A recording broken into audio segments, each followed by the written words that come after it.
Okay, doctors, we are on the final lecture of today, which is anesthesiology. Again, please welcome Dr. Wu. Nice to see you all again. Let's see. I still don't have any disclosures to make. I'm still here making the offer. Anyway, so lots of stuff. I do have a couple of updates on some of this stuff we'll get to them. So, perioperative guidelines. According to the ACC, which of the following is an intermediate cardiac risk surgical procedure? A, carotid endarterectomy. B, XLAP for perforated TIC in an elderly patient. B, aortobifem. D, fem-pop. Or E, repair of a strangulated hernia with bowel obstruction. 5 seconds.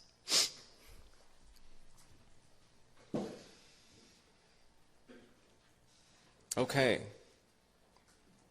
Wow, you guys are gutsy.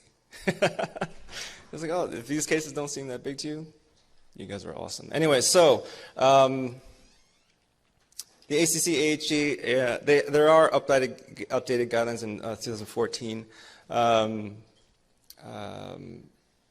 Anyways, these things haven't changed. There's high, intermediate, and low. Remember that the risk here, they're talking about cardiac risk. Okay, cardiac events, cerebrovascular events. They also addressed elective surgery after percutaneous coronary interventions, delaying surgery after MI, and then a lot of modifications for the recommendations of beta blockade. This is from that document. I'm going to focus here on this. The issue here is reported cardiac risk greater than 5% is high risk, less than 5%, or between 1 and 5% is intermediate risk, and then low risk is less than 1%. So I'm going to go back. The low risk, endoscopy, cataracts, breast surgery, these are the low risk, the likelihood someone's going to have acute coronary syndrome, less than 1%. Okay? Anybody here doing those esophageal myotomies? Endoscopic?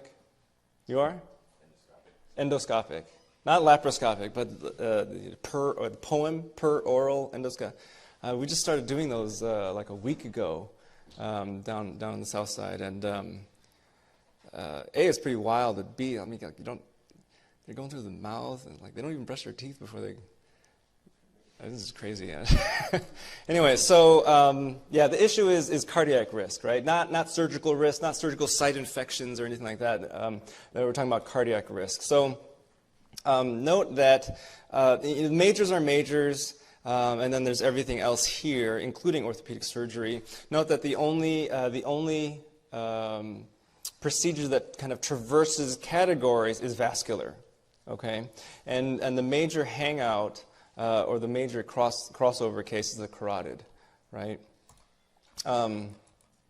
That after carotid endarterectomy, remember that cardiac complications are higher than neurologic complications, that the cardiac complications are still tend to be less than 5%, which puts it at intermediate risk. Okay, endovascular is, I think, evolving. But the statement back then was that endovascular was also less than 5% reported risk.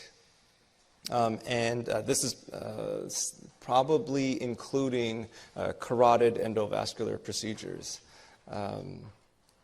So essentially the fem-pop is up here, okay, AX-FEMS, high cardiac, greater than 5% post-op cardiac risk. Surgery after percutaneous coronary. The issue about after getting ballooned or stented or drug-eluting stented is the issue of restenosis. Note that the first thing that happens after your procedure is that the vessel itself has to heal. There's a little bit of a stress reaction, inflammation associated with that.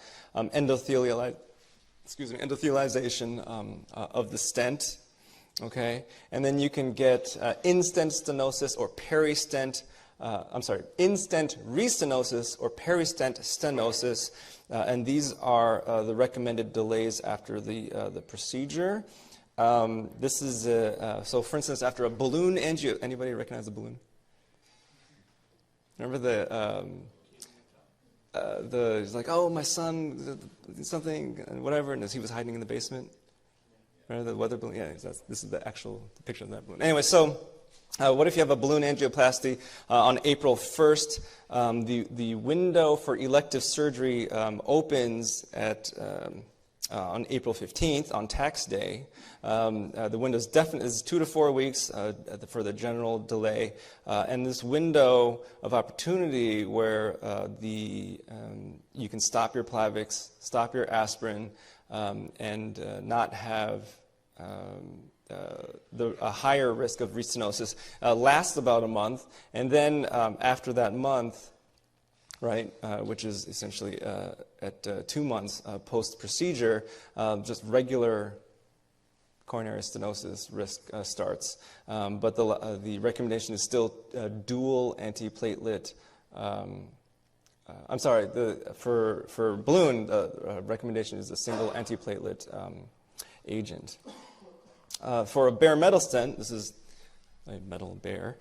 So if you have your procedure on April Fool's Day, the window is a little bit later, okay, 4 to 6 weeks, and it lasts a little bit longer, 6 to 8 weeks.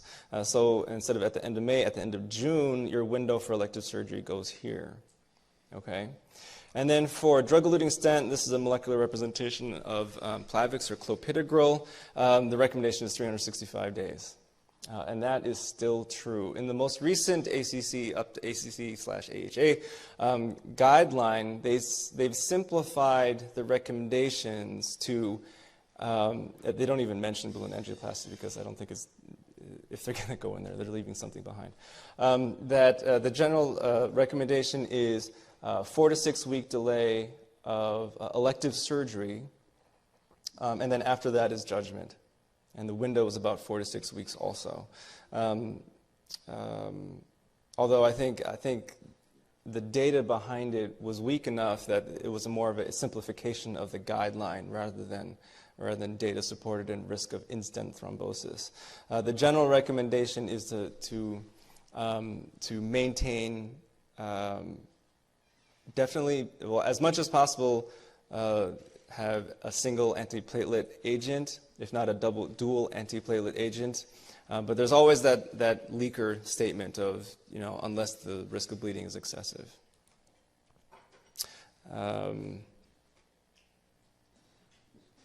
Beta blocker, 65-year-old smoker, scheduled for elective femoral pop bypass.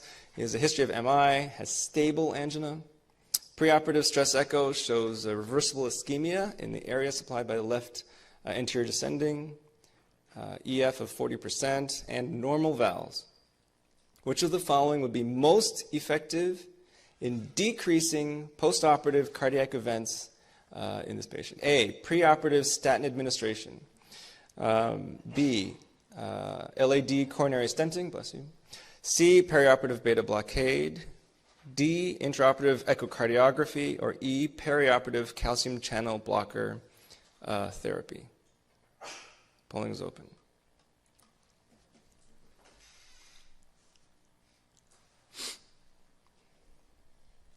Good, perioperative beta blockade. So remember the issue here is decreasing postoperative cardiac events. So for instance, I don't know what he went for this. This is a monitoring. It doesn't decrease your effects. It increases your detection.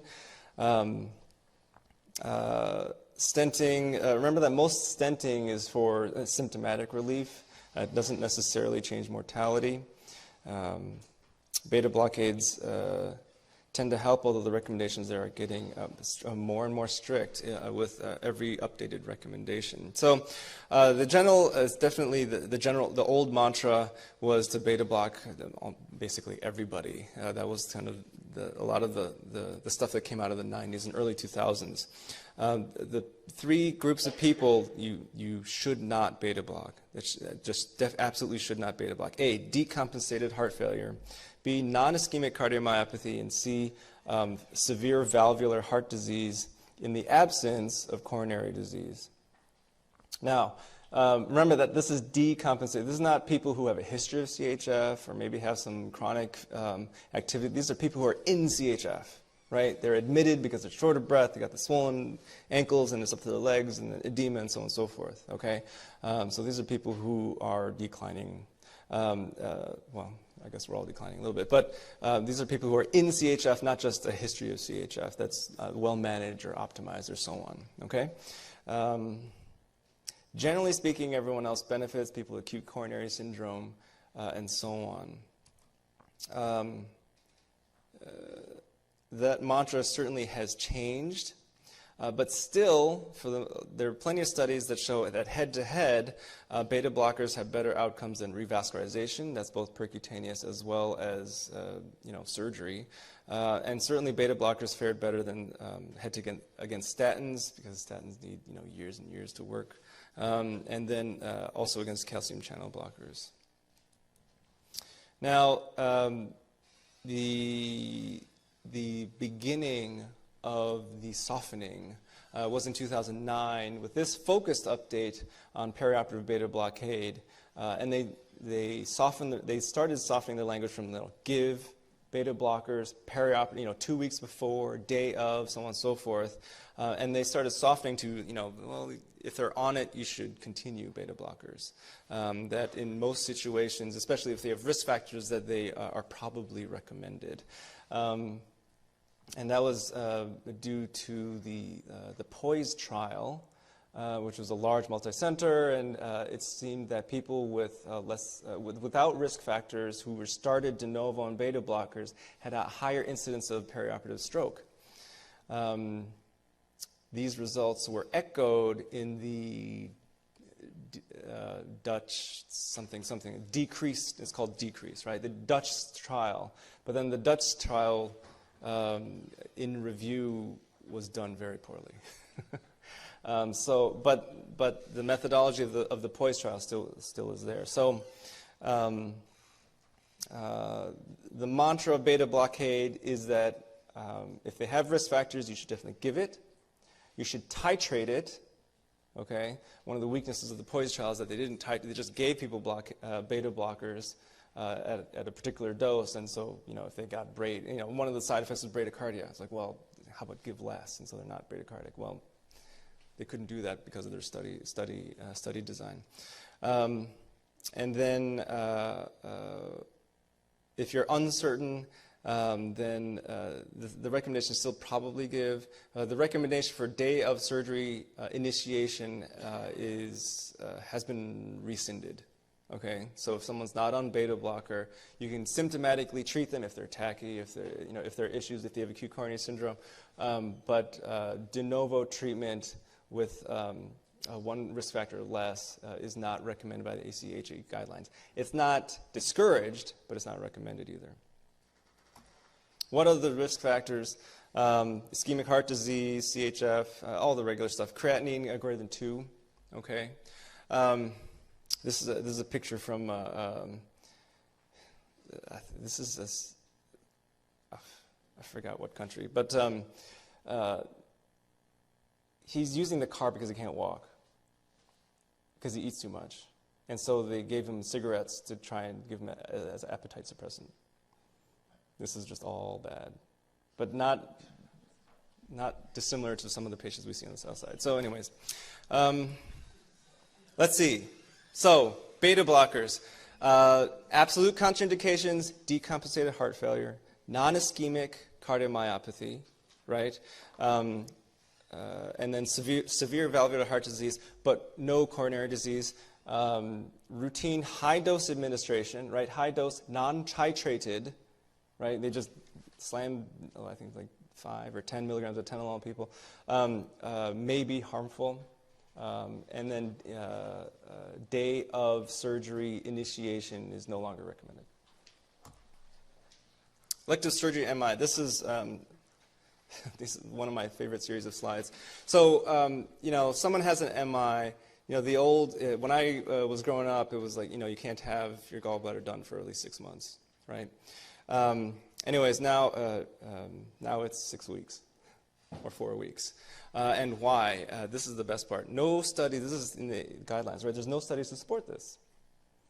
But the idea is that, let's say you have an MI and you knew it, that means in all likelihood you went to the hospital. And if you're in the hospital and you probably stay in the hospital, that during that time you're going to have some sort of stress testing, whether it's treadmill or dopamine stress or whatever. And if during that time they do not demonstrate further myocardium at risk, right? That means whatever you infarcted has infarcted, and further ischemia should not be a problem. So all you really need to do is wait for your post-MI inflammation to settle down so you won't have arrhythmias. And how long does it take for inflammation to settle down? About 4 to 6 weeks. That's in the guidelines. It's really hard to find. There's not a big table for it, and they very openly say there's no research to support this, but clearly in history, you don't have to wait 6 months. One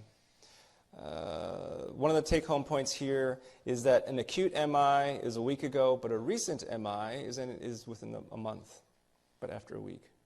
Okay, these are the ACC/AHA guideline of acute versus recent MI. Let's leave the heart for a while. Let's just try. 42-year-old man who weighs 70 kilos is scheduled to have multiple lipomas removed in an ambulatory surgery center. Which of the following statements about local anesthetics is false? A, max dose for lidocaine with epi is 490 milligrams. B, max dose for lidocaine without epi is 300 milligrams. C, max dose after max lidocaine can be redosed within an hour. E, lidocaine with epinephrine should not be used on fingers. E, bupivacaine should not be used for IV regional anesthesia. Polling's open. 5 seconds.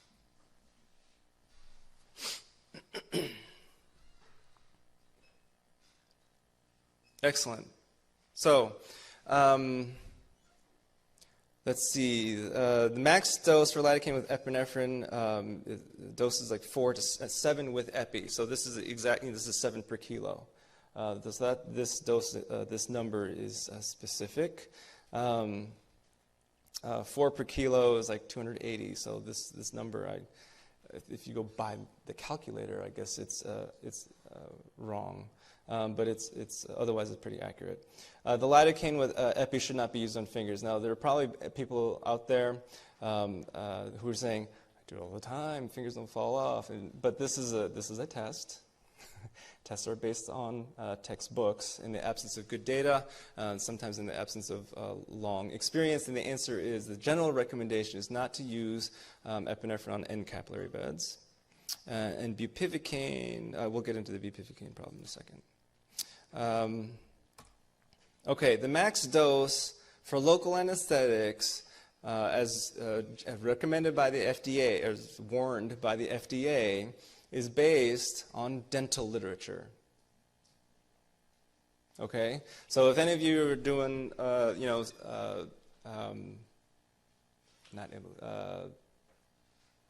you call it? Like lipo, and then you tumescent anesthesia. Anybody who does tumescent anesthesia knows that they violate this dosing all the time, and not everybody dies, right? So why is that true? Well, sub-Q dosing is different than dermal dosing, which is different than IM dosing, which is obviously different than gums. And if you inject in the gums, then yes, you can get higher absorption and so on and so forth, but the FDA chose to go with dental literature. The recommendation is 90 minutes, so the reason why C, which of the following statements is false, why is that false? Because it's an hour, all right? And if you inject someone's gums in an hour, they'll have a toxicity.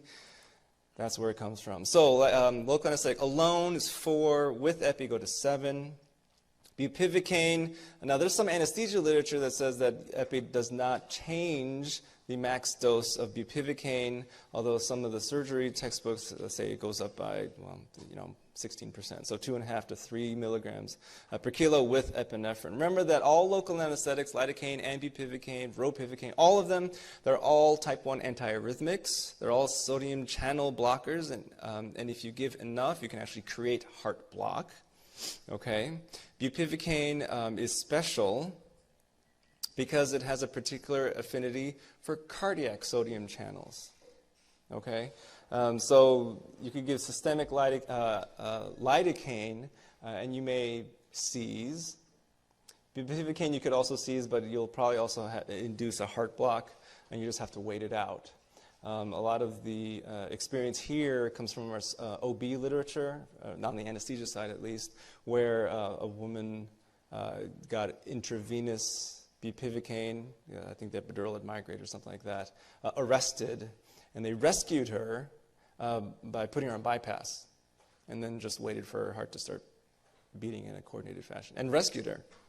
I mean, that's pretty cool, right? Anyway, so let's see. Methemoglobinemia is a complication of some. I'm sorry. This is a rough draft of the slide. Anyway, so it's a complication of some local anesthetics. If you look at the literature, this is a tough one. If you look at the literature, it is actually has been case reported with all local anesthetics. So if you go by the textbook, there are reports of lidocaine and bupivacaine leading to methemoglobinemia. All those case reports are challenged, but they do exist, right? And they passed muster to the point that they got published. Okay, so if you want to go statistically speaking based on medical literature, there have been reports of bupivacaine-induced methemoglobinemia. When you look at textbooks or more kind of expertise opinion in this, that the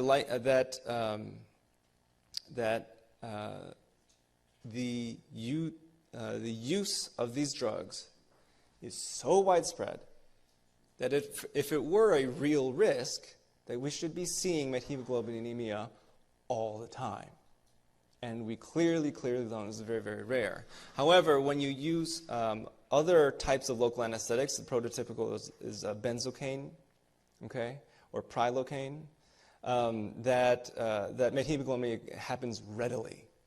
Okay, Hurricane used to be an oral spray, smells like lemon pledge. It's a great topical anesthetic, but it was not metered.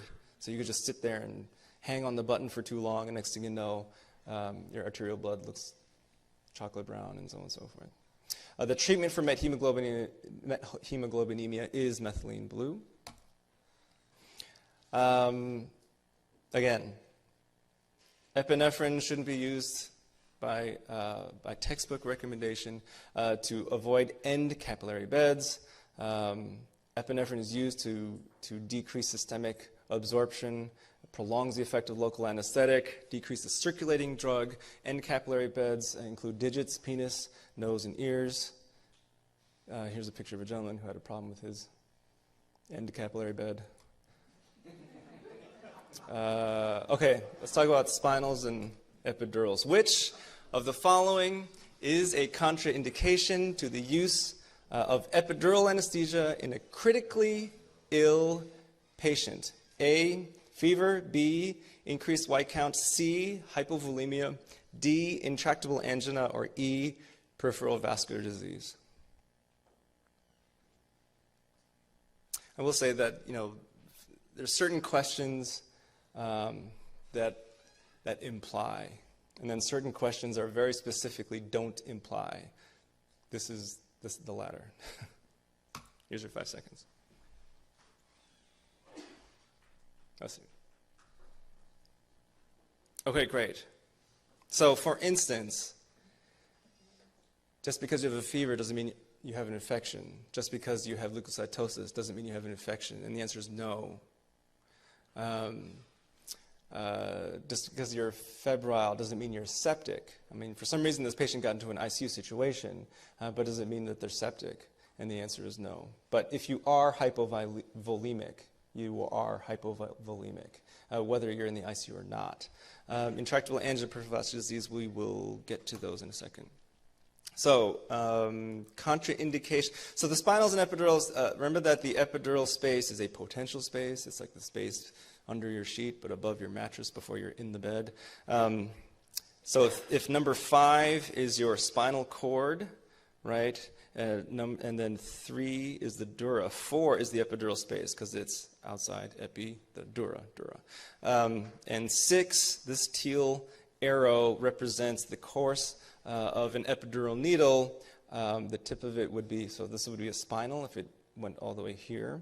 And if it stopped in number 4, then it would be, so if it's in 6, it would be a spinal. So this is under past number 3. And if it's number 4, it's epidural. Okay. Other things that are in the epidural space include epidural fat and epidural veins.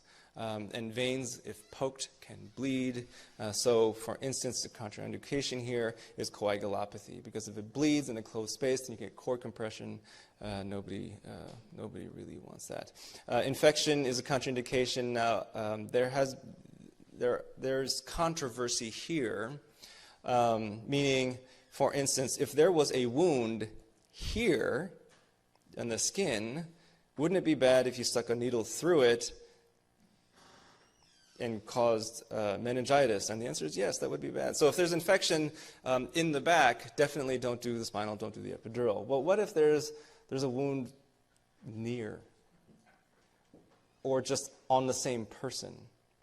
And the answer is, well, why aren't you doing general anesthesia anyway? So, but the real answer is that there are places that are going to be more liberal doing regional, and then more conservative not.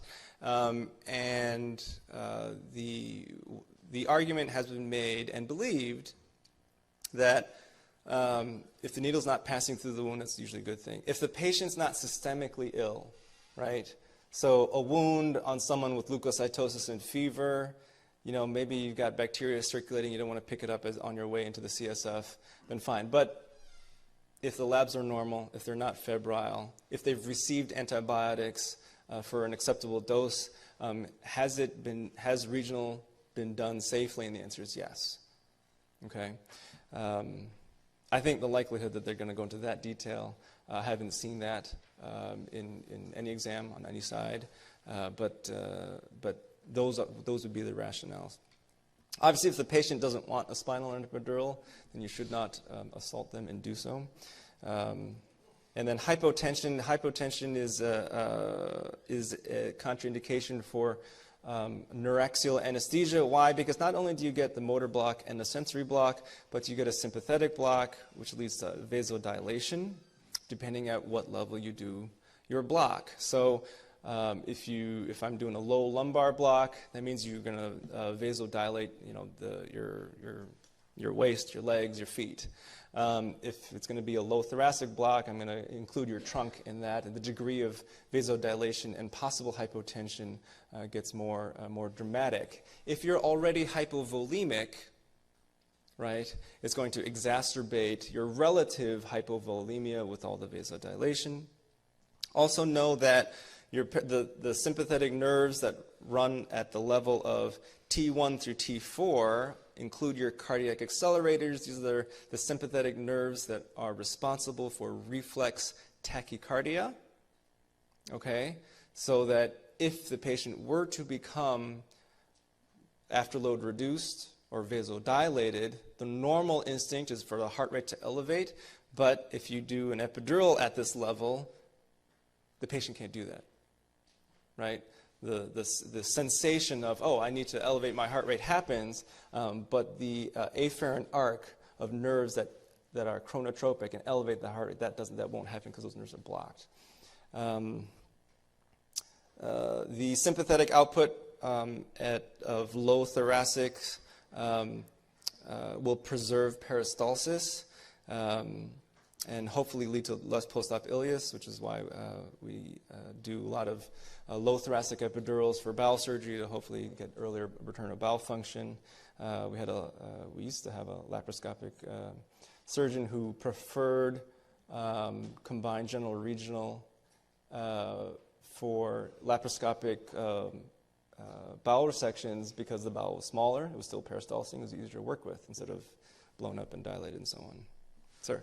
Theoretic consideration, has it ever really been documented through a reasonable study? What do you mean? The less postoperative through that. Oh, with regional anesthesia? Scientifically, no. So the question is, has this been scientifically proven that you have early return of bowel function with regional anesthesia in addition to general? And scientifically, well, I guess it depends on the definition of, there's science and then there's science, right? But there's a lot of experience in certain populations with essentially some very successful treatment pathways of shorter hospital stays and earlier earlier tolerance of PO intake with minimal opiate use, less intravenous fluids, and regional anesthesia has been part of that. But I think there's certainly been some published to the contrary, and I think there's a lot of local practice that affects that. We have lots of time, right? You guys have nothing to plan tonight. Anyway, but we had, there was it was a Danish?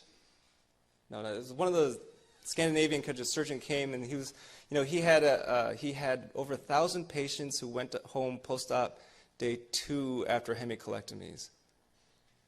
And, part of, there was patient population, there was, prepping, they were aggressive physical therapy, and very, very, very aggressive analgesia, and low thoracic epidurals.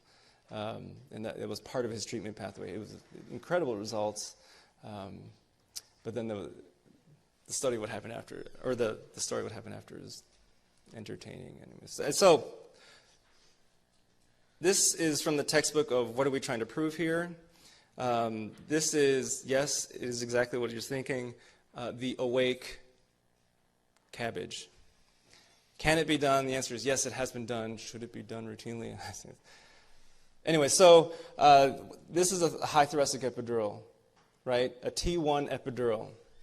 And in some respects, this is the ultimate in coronary treatment. Because if you block your cardiac accelerators, you block your T1 through T4 sympathetics, right? The patient never gets tachycardic. It's like giving a beta blocker, right? Not only that, you induce, with your sympatholysis, you get vasodilation, specifically coronary vasodilation. So it's like giving, a nitrate, right? And also you get aortic relaxation, some afterload reduction, and so the heart should pump freely with the afterload reduction. So it's like giving an ACE inhibitor. So from many respects, a regional approach to cardiac surgery might be very successful. Does that necessarily mean the patient has to be awake? I think the answer is just mostly uncomfortable, but it has been done. And maybe you're asking yourself, well, what about the huge dose of heparin with a thoracic epidural? And the answer is yes, that has been done also, and it's been done over 1,000 times, and no epidural hematomas were reported.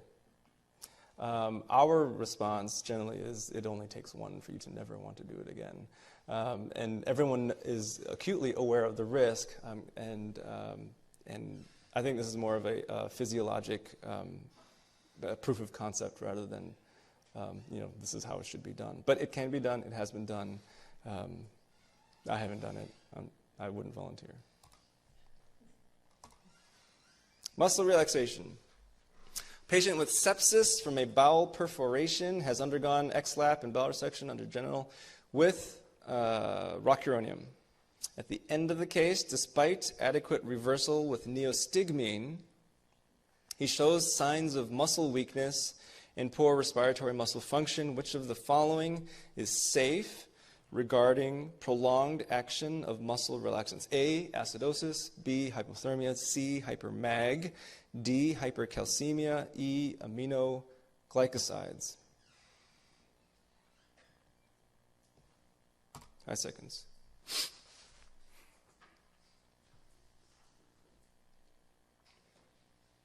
Okay, bit of a spread here. That's okay.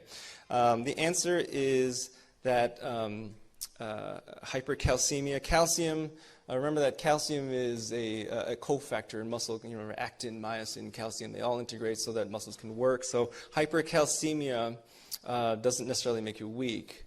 For any of you who walk over to the OB floors, remember that one of the ways that they monitor hypermag, right? So people become preeclamptic, they want to prevent the seizures, so they give a bunch of mag, is they monitor deep tendon reflexes. And they start going away when they get hypermagnesiemic, so it makes you weak, okay? If you really like chemistry, magnesium is a 2+ molecule, calcium is a 2+ molecule. So magnesium actually displaces the calcium, which is why you get weak. So high mags can make you weak. Acidosis, hypothermia.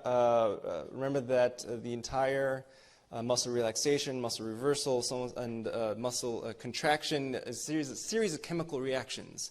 Okay, so if I take you back to high school or college chemistry, that change the pH, change the temperature, you're going to slow down the chemical reaction, and this can make you also make you weak. Aminoglycosides, we'll talk about that in a second.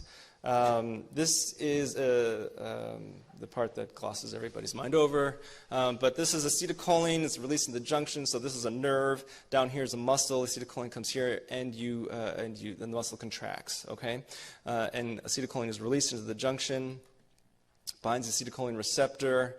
And how come we're not? You make a muscle contraction. Why are you not stuck in tetany? Well, because you have acetylcholinesterase, which chews up. The Pac-Man that chews up the acetylcholine. Anyone even know what Pac-Man is? Some of my residents don't even know what Pac-Man is anymore. Anyway, so comes up and chews the acetylcholine so that you can relax, right? So you're ready for your next muscle contraction, right? Now, there are two types of muscle relaxants. Succinylcholine, I'm sure you've seen people that do discoordinated contraction because it depolarizes. It binds where acetylcholine binds the receptor. Rocuronium doesn't, it binds somewhere else. It competes, so there's a matter of statistics and chemistry involved. And to reverse it, just imagine that there's little rocuronium molecules in here. To reverse it, you inhibit the Pac-Man. So you get an acetylcholinesterase inhibitor, so that there's more red dots, better competition, so that the rocuronium essentially gets outvoted at the acetylcholine receptor. The issue here, so reversal blocks the Pac-Man, but the thing is you get an increase of acetylcholine not just at the muscle, but at the rest of your body. And the issue here is that acetylcholine is also the major neurotransmitter for the vagus nerve. Okay? So when people get vagal, they freak out, they vagal out, they get sweaty, and they vomit and have diarrhea and so on and so forth. It's because their acetylcholine levels are working either unopposed or too high. And so, and neostigmine can replicate that. Okay? So the drug that we use, or some people used to use, for reversal, all right, makes you vagal. That's the key. So you can get the SLUGs, cholinergic syndrome, so that's salivation, lacrimation, urination, diarrhea, GI effects, and then eye effects, which is mydriasis. Okay, so essentially you get wet and disgusting with neostigmine. Okay, that's the trick. So we don't give neostigmine alone. We usually combine it with atropine, or in truth, we combine it with glycopyrrolate, so they don't poop all over the place when they're waking up. Remember that neostigmine in and of itself is also a treatment for pseudo-obstruction. Which is one way. But remember, it should be, why do you have to be at the bedside to do it? Because sometimes they get really Brady, right? They vagal out, right? And that's not because they're freaking out. It's because of the drug.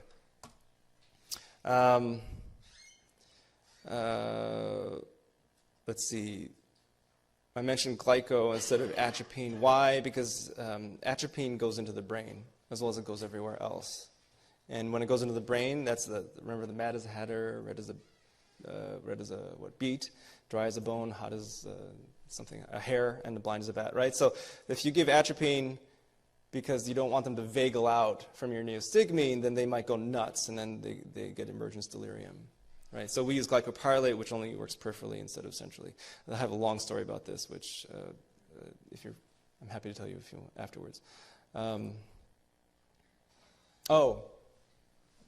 So we're in a new era now where reversal isn't the same. There's a new drug called Sugamidex, okay, that we've been using. It's specifically for rocuronium, okay? It's specifically for rocuronium. It's a rocuronium chelator, if you want to think about it that way, right? It's like, you know how Febreze works, right? You spray Febreze in a stinky room and it smells better. But the stink is still there. It's just all wrapped in Febreze, so you can't smell it. And that's the same thing how Sugamidex works. The rocuronium is still in your body, but it's all surrounded by Sugamidex, so then so you're not paralyzed anymore. Okay, it's very rapid onset and so on and so forth. It doesn't work against the other muscle relaxants. Okay, or at least there's a couple that are related, so it has intermediate effect. But it really only works for rocuronium and OCPs. Okay, this is very strange, right? So it'll inactivate your rocuronium so you can breathe again, and you're not weak and floppy and so on and so forth. But it also will chelate oral contraception so you can get pregnant again. So that we're all waiting for the first Sugamidex baby to kind of come around, a year after whatever anesthetic happens. The drug's been around in Europe for over 10 years. I'd say over 10 years. And it's only been in the U.S. maybe a year or two. But this is about the time where I think it's going to start appearing more regularly in exams. And it's been appearing on anesthesia exams because it's been under review with the FDA for many years.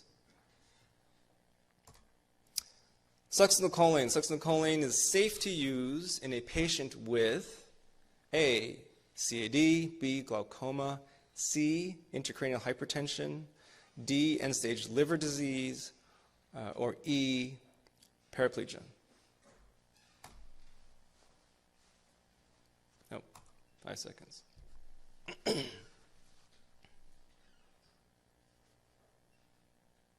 Okay. Bit of a spread here. Well, let's just jump into it. Succinylcholine is a depolarizing muscle relaxant. It's fasciculations. It is the fastest muscle relaxant that we have, with an onset between 30 to 60 seconds. Although if you use rocuronium in very high dose, or it's called double dose rocuronium, you can get a similar onset, but there's nothing that's really faster than succinylcholine. It's also the shortest duration muscle relaxant that we have. Rocuronium, when used in high dose, will last over an hour, and that's with normal organs. Whereas succinylcholine lasts basically 15 minutes in normal people.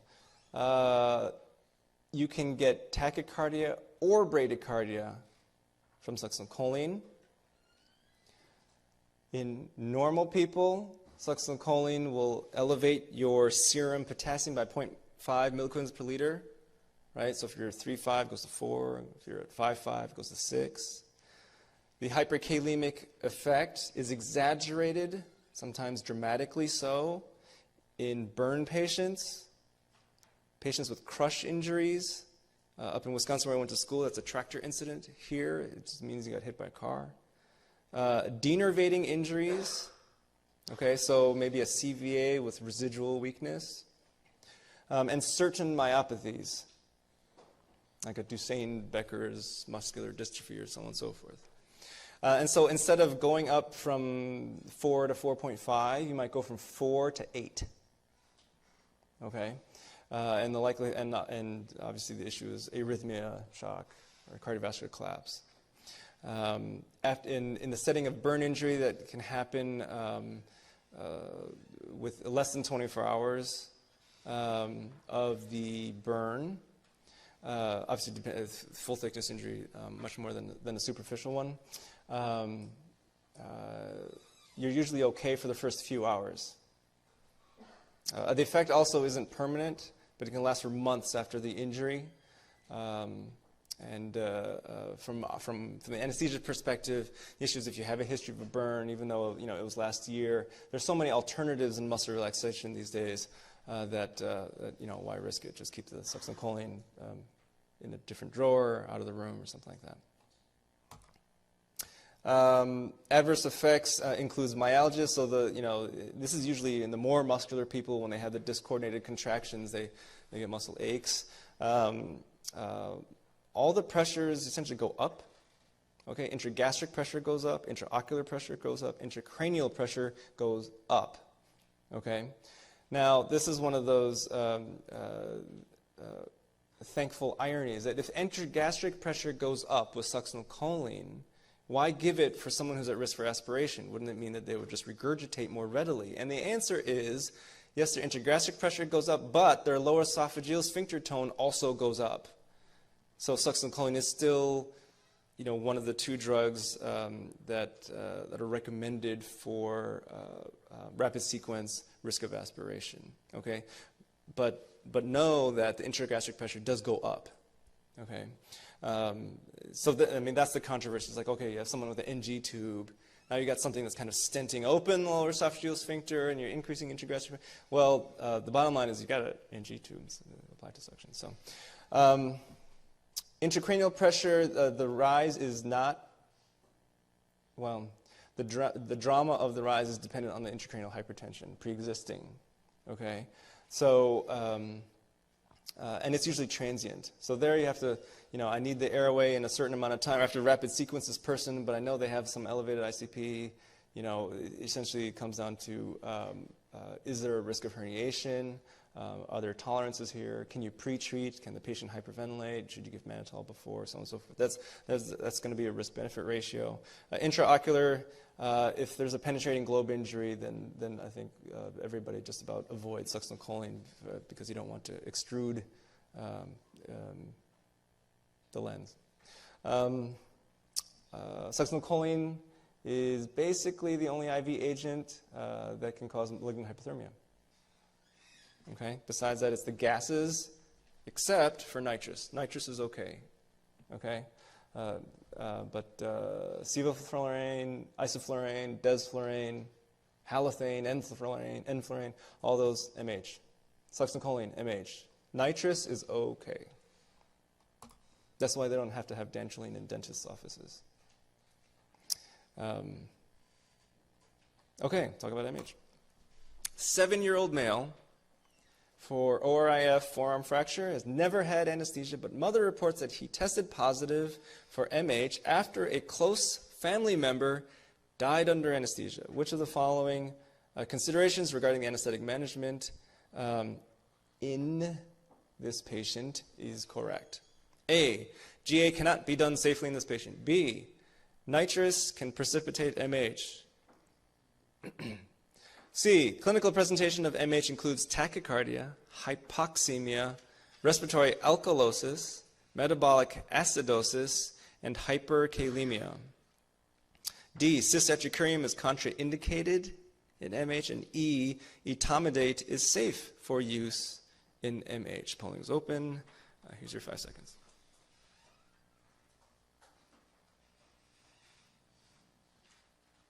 Aha. This is the one where you curse the exam. So etomidate is safe. Cisatracurium is safe in MH. Succinylcholine is not safe. Can you do GA? Yes, you can do. I'm sure you've had patients who either were suspected or maybe you knew somebody who did. But yes, you can do GA. There are other things besides gas.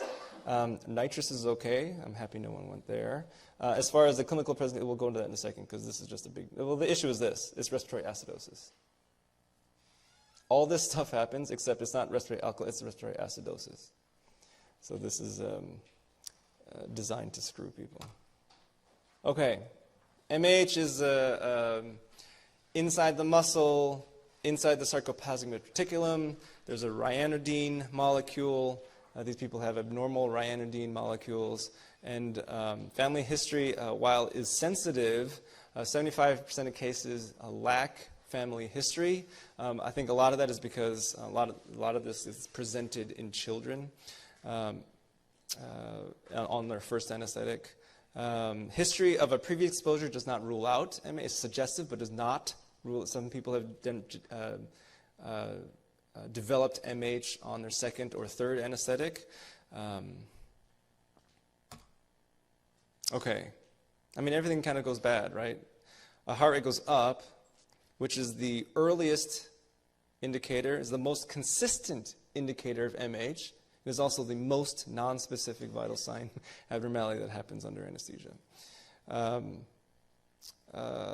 There's an increased respiratory rate. So you you get tachypnic, but you don't hyperventilate. Okay? The respiratory rate goes up, but your PaCO2 also goes up.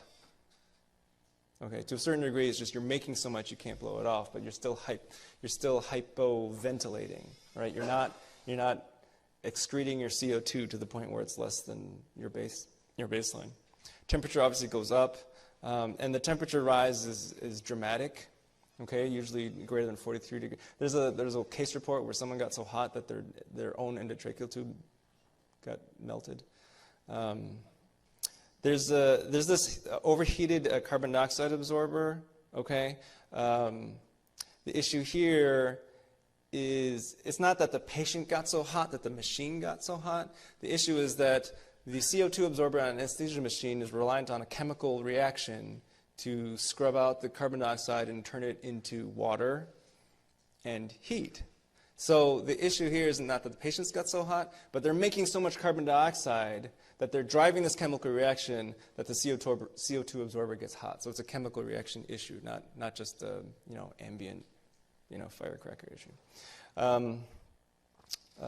The rise in end tidal or exhaled carbon dioxide is the most sensitive for this not really disease. Let's say it's called a syndrome, and then rigidity happens. The patient gets very stiff. Masseter muscle spasm. What is that? So what happens is, it's usually reported in kids. You go to the OR, put the kid down, either mask them or IV or whatever. Let's say they get succinylcholine, and it's time to intubate, but you can't open their mouth, right? Everything else is movable, but you can't open. Their teeth are clenched, the treatment is to give a non-succinylcholine muscle relaxant, but it's a 50% positive predictive value for MH in those circumstances. It's high enough that the general recommendation is to reschedule elective surgery and then get that kid safe and then tested for MH because the crossover is so high. Okay. The classic test question in this area is, what's the earliest sign of MH? And the answer is tachycardia. It's also the least helpful in real life, but on an exam, it's the most helpful because it's the earliest sign. The labs are all bad, right? Acid, the pH goes down, PO2 goes down, the PCO2 goes way up. You get hyperkalemic, lactate goes up. CKs go down, so there's muscle damage, muscle destruction, high metabolism. Oh, sorry, sodium is the only thing. Well, technically pH goes down, but the sodium also goes down. It's a self-propagating injury, right? So there's calcium release, and the calcium induced more calcium release. All that calcium leads to muscle contraction and muscle destruction. Remember that calcium level arrives in apoptosis. So when cells die, they release calcium. So all bad. So we were just talking about the Krebs cycle, but remember that the Krebs cycle goes down. You generate all that ATP and all this. Well, those things get uncoupled, right? So you go into hypoxic ATP generation, which generates lactate. So lactate goes up, but then you generate your mitochondria go nuts, so you get really hot. That's where the heat's coming from the mitochondria. And the rigidity comes from essentially muscle spasm from all the calcium. Prevention of MH is at the point of care. Is there a test? Yes, there's a test. There's only a few centers around the country that do it. It's not because of that, it's not useful as a screening tool. Why? Because the muscle can't be shipped. The muscle biopsy has to be fresh. So you got to do it on site. So you can't, if you send it through the mail, then it's no good. Dantrolene. Dantrolene is the treatment if MH happens. Okay?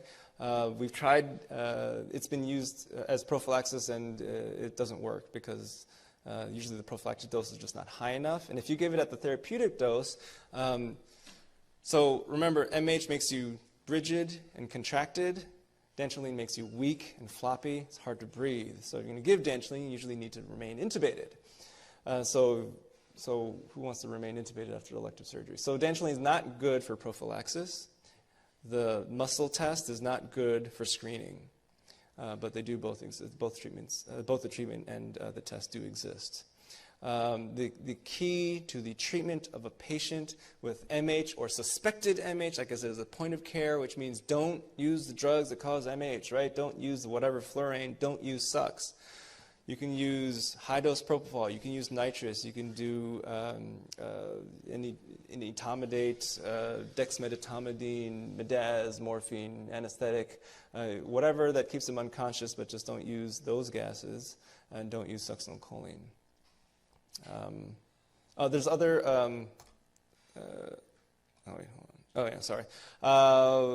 Just a word about dantrolene. Dantrolene works for MH. Dantrolene may also work for NMS, or neuroleptic malignant syndrome. What is NMS? And you can start them on whatever psych med, usually Haldol, or I think risperidone has this also, and they have.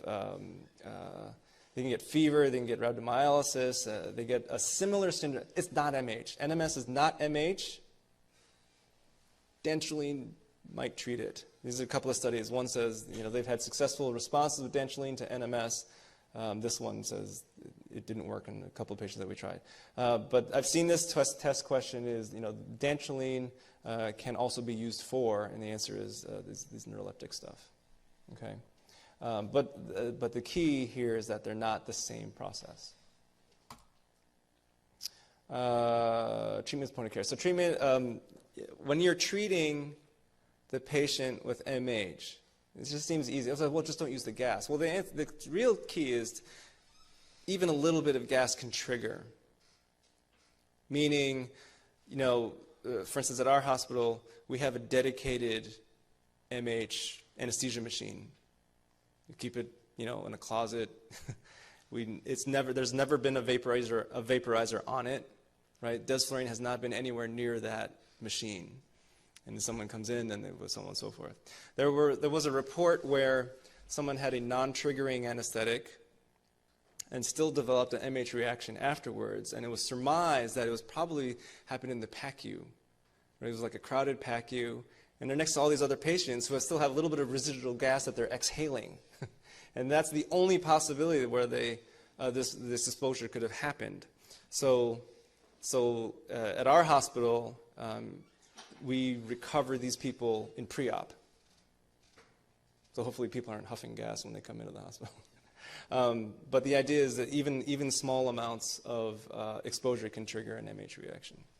The surgical literature recommends, let's say you've had someone, they've had a non-triggering anesthetic. How long should you observe them before they can go home? The surgical literature recommends 4 hours. The anesthesia literature includes case reports where people have developed an MH reaction up to 24 hours after. Okay, but there isn't a recommendation on how long to keep them in recovery. That has to be a judgment thing. But can you develop MH greater than 4 hours after? And the answer is it's been reported. But the surgical literature that I've seen is a 4-hour observation time. Okay, let's talk about propofol. Adverse effects of prolonged, defined as greater than 48 hours of propofol sedation does not cause A, polyneuropathy, B, rhabdomyolysis, C, renal failure, D, metabolic alkalosis, and E, cardiac failure. Polling is open.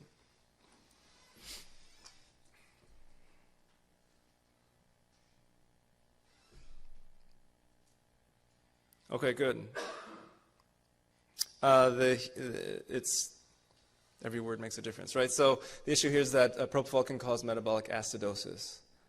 Specifically, what are we talking about? We're talking about propofol infusion syndrome. But a word about propofol, I guess you should all know this. It hurts when it's injected. That's based on the chemical structure of the molecule itself.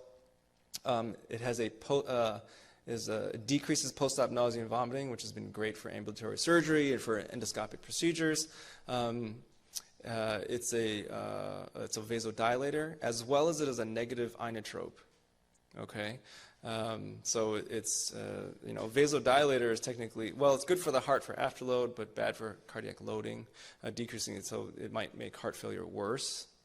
It's a water insoluble molecule, so it's packaged in a couple of varieties now, but there's one that's has egg lecithin in it.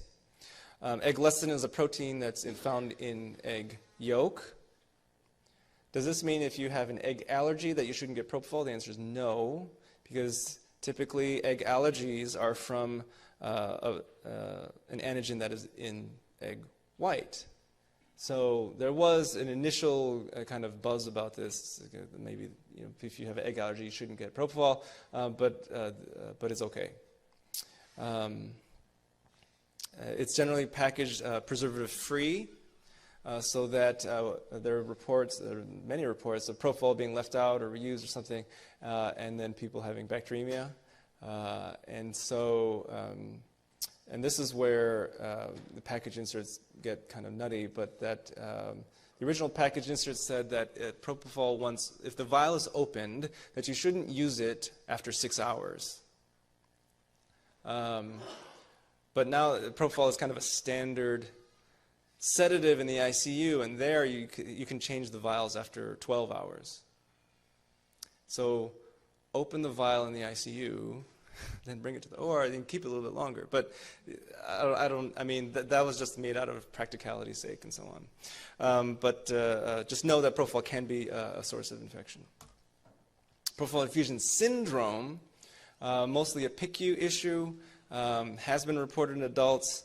It is a multi-system organ failure with fatty liver, steatosis, and heart muscle damage. So you can get arrhythmias, you get this contraction band, Z-band necrosis, and there may be some predisposing factors with some mitochondrial abnormalities. But it's mostly been seen in infusions greater than 48 hours, and in the sickest of the sick kids. What you see is metabolic acidosis, hyperlipidemia, okay, and then muscle damage. The dose is extremely high. These are doses that I use fairly routinely for sedation in the OR, but in the ICU, very rarely do I ever get up this high. And if I do, then I usually try to find something else. Obviously, it's kind of easier to get that high in kids. Has been associated with kids are in shock, or steroids. You're definitely going to see that in the PICU, right? All the asthma. There's some idea that for when kids have shock, or when they get hypotensive, you divert your circulation to brain, heart, kidneys, and it may actually increase your propofol concentration, and that's why you're getting more problems at what would be kind of acceptable doses in the OR, but not really tolerable in an ICU situation. There's some data for that. we're wrapping up. Okay, 24-year-old woman with asthma requires post-op IV analgesia. Which of the following medications should be avoided? A, hydromorphone or Dilaudid. B, morphine. C, fentanyl. D, remifentanil. Or E, alfentanil. Polling is open. Use your 5 seconds.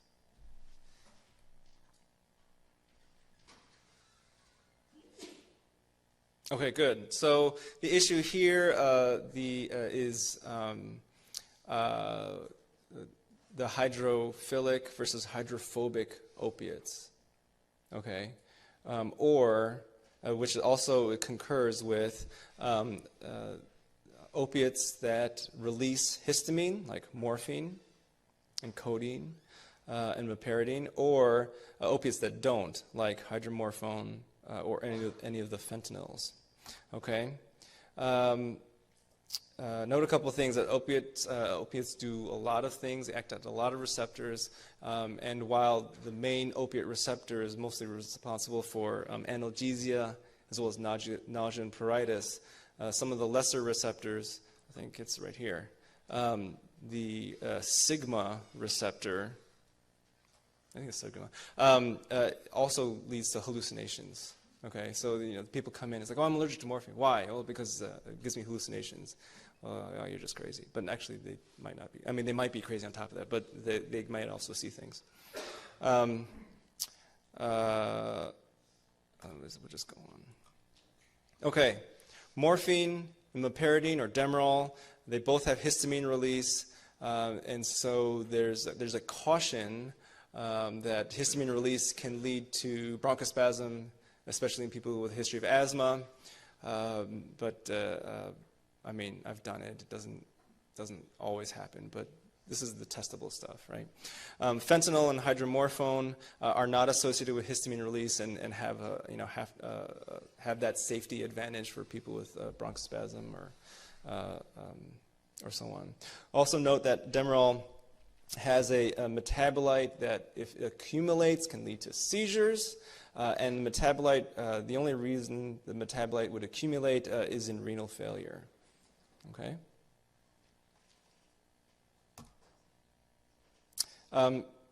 Meperidine has a reputation for as a treatment for Rigers or for shivering after anesthesia, which are not exactly the same thing, but it does treat both of them. Shivering and anesthesia is very common, even in the setting of normothermia. Why? Because the volatile agents tend to reset your thalamus, and so your brain thinks you're cold even though you're not cold, and so you shiver.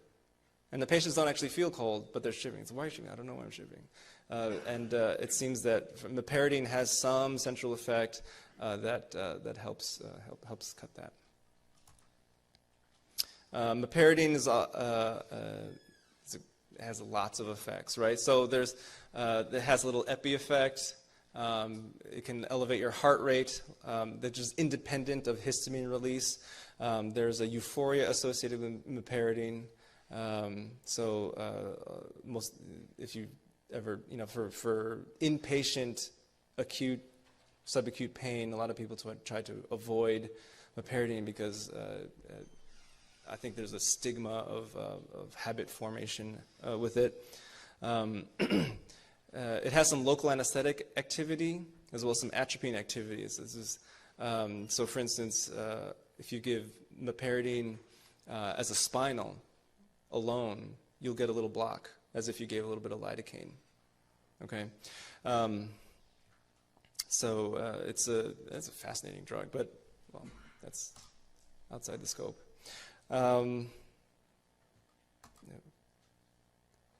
Meperidine and many opiates are actually contraindicated with MAOI inhibitors, monoamine oxidase inhibitors, which are it's a traditional class of antidepressant that has had a slight renaissance in the last few years. These are like phenelzine and parnate or something, and they're used so rarely, but they inhibit catabolism of serotonin, norepinephrine, dopamine. What does that mean? That means that if you give meperidine, which has a little bit of epinephrine-like effect, right, and you don't have these oxidase inhibitors around, that you'll have an exaggerated epinephrine effect. So you can give a little Demerol because they're having a little bit of pain, and they have depression, so they've been taking their fentanyl. Next thing you know, they're wildly hypertensive, wildly tachycardic, and it's really hard to break. These MAOIs for depression were, I think, more used in like the 80s, early 90s. Okay, a couple of things. It's been a couple of years since I've seen some of these drugs on a test. But the last time I saw it, it just came out of nowhere. And I remember seeing this, and I was like, I can't believe they're still asking about this. So I'm just going to throw this out there. Halothane hepatitis is like another one of these zombie things that never dies. Halothane hepatitis happens only with halothane. Does it happen? Yes, it happens. Does it happen with sevoflurane? It does not. Okay? So the patient got sevoflurane, the LFTs went up. Is it halothane hepatitis? No, because they didn't get halothane, which halothane is not even produced in the United States anymore. But it's an international exam, right? So, okay, droperidol was a great antiemetic that was black boxed in the early 2000s for QT prolongation, which is a very common reason why a lot of these drugs get black boxed.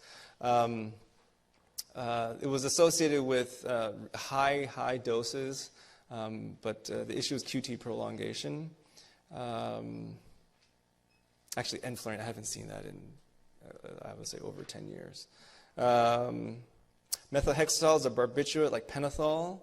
Methohexatol's reputation is we use it for the shake and bakes, for our ECTs, because pentothal, most barbiturates depress seizures, right? Elevate your seizure threshold. But in fact, methohexatol, it'll put you to sleep, but it'll promote seizures, which is why we use methohexatol for ECT, but, well, in the old days we used pentothal for everything else, but now we use propofol for everything. Ketamine is a drug that is a great anesthetic,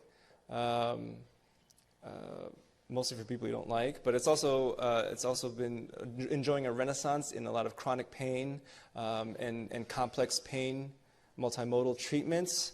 Note that it is related to PCP, and when we used to use it in anesthetic doses, that people would have these awful nightmares and kind of a trapped feeling, but also an inability to communicate it. So you only found out if they came back for another treatment or something like that. But it's also a sympathomimetic. So in contrast to most anesthetics, which tend to drop your blood pressure, ketamine can actually increase your blood pressure, make you tachycardic, and it works at the NMDA receptor. And then, in Sugamidex is like Febreze for rocuronium. All right, thanks for staying and paying attention. Good luck in the test.